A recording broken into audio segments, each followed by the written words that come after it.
ছাত্ৰই বাছি ল'লে আত্মহননৰ পথ 13 দিনৰ ভিতৰত দ্বিতীয়জন ছাত্ৰৰ মৃত্যু সৃষ্টি হৈছে তীব্ৰ আলোড়নৰ নমস্কাৰ অসম নিউজ এক্সপ্ৰেছলৈ আপোনালোকক স্বাগতম জনাইছোঁ এই মুহূৰ্তত আপোনালোকৰ মাজলৈ লৈ আহিছোঁ এক সুখবৰ খবৰ ইণ্ডিয়ান ইনষ্টিটিউট অফ টেকন'লজি অৰ্থাৎ খড়গপুৰ IITত আকৌ এটা দুখজনক ঘটনা সংঘটিত হৈছে চিভিল ইঞ্জিনিয়াৰিঙৰ ছাত্ৰ মহম্মদ আসিফ কামাৰ নামৰ এজন ছাত্ৰই আত্মহত্যা কৰাৰ ঘটনা পোহৰলৈ আহিছে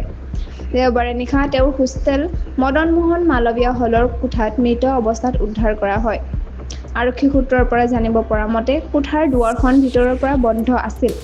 এজন মহিলা IITৰ কাৰ্যালয়ত ফোন কৰাৰ পিছত কৰ্মচাৰীয়ে আৰক্ষীক খবৰ দিয়ে আৰক্ষী পুৱতি নিশা প্ৰায় 3:30 বজাত ঘটনাস্থলীত উপস্থিত হয় আৰু দুৱাৰ ভাঙি আসিফৰ মৃতদেহ উদ্ধাৰ কৰে উল্লেখযোগ্য যে বিহাৰৰ বাসিন্দা আসিফে দেওবাৰে নিজৰ ঘৰলৈ উভতি যোৱাৰ পৰিকল্পনা কৰিছিল তেওঁৰ বেগটো উদ্ধাৰ কৰা হৈছে আৰক্ষীৰ প্ৰাথমিক তদন্তত এই ঘটনাটোক আত্মহনন হিচাপে বিবেচনা কৰা হৈছে এই ঘটনাৰ ঠিক 13 দিন পূৰ্বে আন এজন ছাত্ৰৰো ৰহস্যজনকভাৱে মৃত্যু ঘটিছিল 12 এপ্ৰিলত সংঘটিত সেই ঘটনাৰ তদন্ত এতিয়াও চলি আছে